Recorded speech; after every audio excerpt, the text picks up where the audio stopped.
High, this is Sumana. Welcome to the creative mess channel.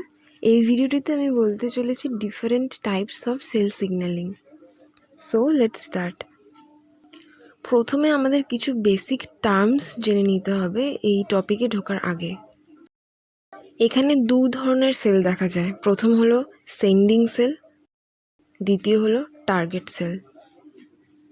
এই sender sell থেকে কিছু signals বা কেমিক্যাল লিগ্যান্ডস বের হয়ে থাকে, যেগুলো কিনা টার্গেট সেলের দ্বারা ক্যাচ হয়। টার্গেট সেলের ওপরে কিছু রিসেপ্টার্স থাকে। এবার এই সেন্ডার সেল থেকে টার্গেট সেলের মধ্যেকার ডিস্টেন্সের ওপর ভিত্তি করে সেল সিগন্যালিংকে চারটি ভাগে ভাগ করা। সেগুলি হলো প্যারাক্রিন সিগন্যালিং, অটোক্রিন সিগন্যালিং, এন্ডোক্রিন সিগন্যালিং এবং সিগন্যালিং বাই ডিরেক্ট কন্ট্যাক্ট। এখন আমরা দেখে নেব প্যারাক্রিন সিগন্যালিংটা কী। এক্ষেত্রে সিগন্যালিং সেল এবং টার্গেট সেলের মধ্যেকার দূরত্ব খুব বেশি হয় না, তারা কাছাকাছি অবস্থিত থাকে, কিন্তু তাদের মধ্যে কোনো অ্যাটাচমেন্ট থাকে না। অর্থাৎ সেন্ডিং সেল এবং টার্গেট সেলের মধ্যে দূরত্ব খুবই কম থাকে। প্যারাক্রিন সিগন্যালিংয়ের এক্সাম্পল হলো সাইন্যাপটিক সিগন্যালিং। নার্ভ সেল যে সিগন্যালগুলো ট্রান্সমিট করে তাকে বলা হয়ে থাকে neuro transmitter.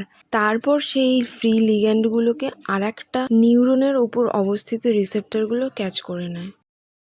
Ligand receptor bind করার পর আয়ন চ্যানেলগুলো ওপেন হয়ে যায় এবং প্লাজমা মেমব্রেনের ইলেকট্রিক্যাল পোটেনশিয়ালেরও চেঞ্জ হয়ে থাকে।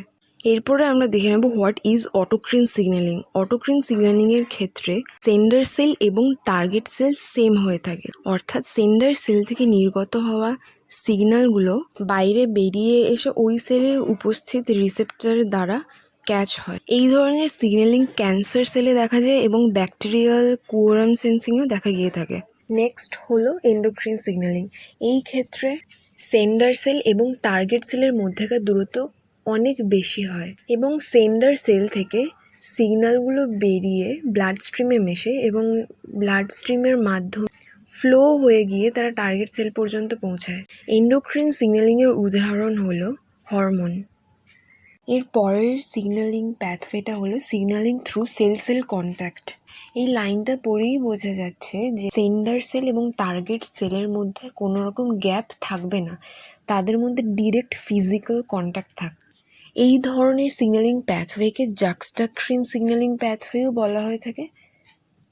By the way, if you are new to this channel, don't forget to subscribe and press the bell icon, and please share this video with your friends, and you can watch my other videos on yoga and pranayamas just by clicking on the I button.